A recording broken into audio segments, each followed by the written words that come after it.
નમસ્કાર મિત્રો, સ્વાગત છે તમારું આપણી આ યુટ્યુબ ચેનલમાં જેનું નામ છે ગુજરાતી જીકેની જમાવટ.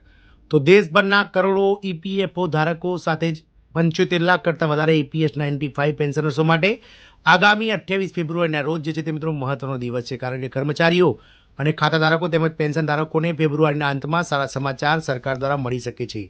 આવતા અઠવાડિયે એક મહત્વપૂર્ણ બેઠક યોજાવા જઈ રહી છે. આ બેઠકની અંદર મિત્રો ઈપીએફ 95 પેન્શનર્સ તેમજ કરોડો ઈપીએફ ધારકો માટે સરકાર દ્વારા મહત્વની જે છે તે મિત્રો જોગવાઈઓ અને નિયમો જે છે તે જાહેર કરવામાં આવી શકે છે. છેલ્લા ઘણા લાંબા સમયથી ઈપીએસ 95 પેન્શન ધારકો પોતાનું લઘુત્તમ પેન્શન જે હાલમાં 1,000 રૂપિયા મળી રહ્યું છે તેને વધારીને 7,500 રૂપિયા કરવાની માંગ કરી રહી છે. સાથે જ તેઓ મિત્રો કેન્દ્ર સરકારના કર્મચારીઓ પેન્શનર્સોની સમકક્ષ વર્ષમાં 2 વાર મોંઘવારી ભથ્થું અને તેમના ફેમિલીને લઈને મેડિકલ સુવિધા પ્રાપ્ત થાય તેવું મિત્રો તેઓ ઈચ્છી રહ્યા છે. જાણીએ વિડીયોમાં વિગતવાર કે સરકાર આગામી અઠવાડિયે જે મહત્વની ઈપીએફઓની બેઠક મળવાની છે તેમાં શું જાહેરાત કરી શકે છે અને કર્મચારી અને ખાતાધારકોને ફેબ્રુઆરીના અંતમાં શું સારા સમાચાર સરકાર દ્વારા આપવામાં આવી શકે છે તેને લઈ અને વિડીયોમાં વિગતવાર ચર્ચા કરીએ. તો વિડીયોના અંત સુધી આપ બન્યા રહો અને જો આપ ચેનલમાં નવા હોય તો અમારી ચેનલને તમે લાઇક છે સબસ્ક્રાઇબ કરી બાજુમાં રહેલું બેલ આઇકોન દબાવીને ઓલ નોટિફિકેશન ઓન કરી લો, જેથી કરી ચેનલ પર મૂકવામાં આવતા આવા ઈપીએફઓને લગતા ન્યૂઝ, સરકારી કર્મચારી પેન્શનર્સ વગેરેને લગતા પરિપત્રો આપ સૌને અમારી સરળ ચેનલના માધ્યમથી સરળતાથી ઉપલબ્ધ થઈ જાય. તો કર્મચારીઓ અને ખાતાધારકો તેમજ ઈપીએસ 95 પેન્શન ધારકો ફેબ્રુઆરીના અંતમાં તમને સારા સમાચાર મળશે. આવતા અઠવાડિયે એટલે કે 28 ફેબ્રુઆરી એક મહત્વપૂર્ણ બેઠક યોજવા જઈ રહી છે. એવા સમાચાર છે કે આગામી 28 ફેબ્રુઆરી યોજાનારી સેન્ટ્રલ બોર્ડ ઓફ ટ્રસ્ટીઝ એટલે કે સીબીટીની બેઠકમાં પીએફના વ્યાજ દરો નક્કી થઈ શકે છે. કોઈપણ વર્ષ માટે પીએફ ડિપોઝિટ પર વ્યાજ દર સૌપ્રથમ ઈપીએફઓ દ્વારા પ્રસ્તાવિત કરવામાં આવે છે, ત્યારબાદ તેને સીબીટી દ્વારા પસાર કરવામાં આવે છે અને નાણાં મંત્રાલય દ્વારા તેને આખરી મંજૂરી મળ્યા બાદ જે છે તે મિત્રો કર્મચારીઓને એ પ્રમાણે વ્યાજ ચૂકવવામાં આવે છે.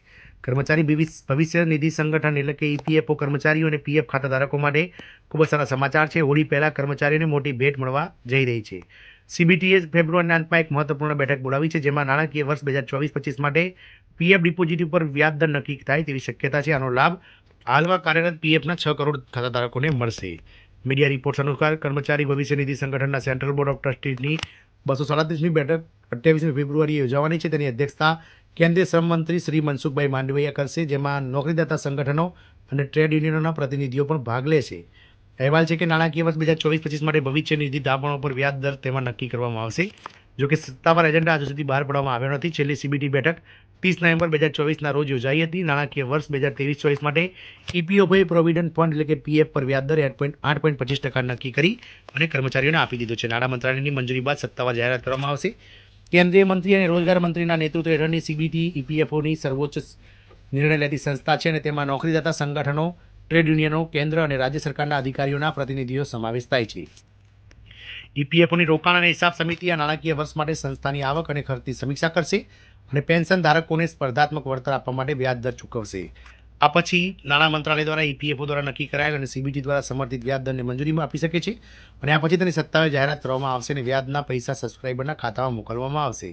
તદુપરાંત 28 ફેબ્રુઆરી સીબીટી સાથે મળનારી માનનીય જે શ્રમ મંત્રી મનસુખભાઈ માંડવિયા સાથે મિટિંગ થવાની છે, તેમાં કર્મચારી દળ દ્વારા ઈપીએસ 95 પેન્શન ધારકો કે જેઓનું સંખ્યાબળ 75 લાખ કરતાં વધારે છે તેમના માટે મિત્રો બજેટમાં જે નિરાશા સાંભળી છે તેમાં મિત્રો લઘુત્તમ પેન્શન જે 1,000થી લઈ અને 7,500 રૂપિયા કરવાને લઈને કર્મચારીઓ લડી રહ્યા છે, તેને લઈને બેઠકમાં ચર્ચા થઈ શકે છે. બેઠક બાદ સરકાર દ્વારા ચોક્કસથી મિત્રો ઈપીએસ 95 પેન્શન ધારકોને લઈ અને મિત્રો જાહેરાત કરવામાં આવી શકે છે. મિત્રો ઈપીએસ 95 પેન્શન ધારકોની મુખ્ય 3 માંગણીઓ છે, જેમાં પહેલી માંગણી છે કે તેમનું લઘુત્તમ પેન્શન જે હાલમાં 1,000 રૂપિયા મોંઘવારીના ભથ્થામાં સમયમાં મળી રહ્યું છે ત્યારે તે પૂરતું નથી, તેને વધારીને 7,500 રૂપિયા પ્રતિ વ્યક્તિ કરી દેવું જોઈએ, એટલે કે પ્રતિ પેન્શનર્સને 7,500 રૂપિયા પ્રતિ માસ લઘુત્તમ પેન્શન પેટે ચૂકવવા જોઈએ. સાથે જ મિત્રો તેઓ એ પણ પૂછી રહ્યા છે કે કેન્દ્ર સરકારના પેન્શનરોની સમકક્ષ તેમને પણ મિત્રો વર્ષમાં 2 વાર જે છે તે મિત્રો ઔદ્યોગિક એઆઈસીપીઆઈના આંકડા અનુસાર મોંઘવારી ભથ્થાની જે છે તે મિત્રો લાભ મળે.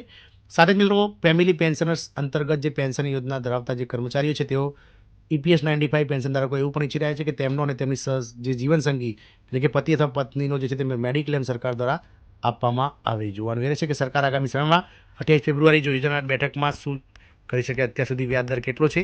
નાણાકીય વર્ષ 2023-24માં ઈપીએફઓએ પ્રોવિડન્ટ ડિપોઝિટ પર વ્યાજ દર 8.25% નક્કી કર્યો હતો, જે 2022-23માં 8.15% કરતાં વધારે હતો.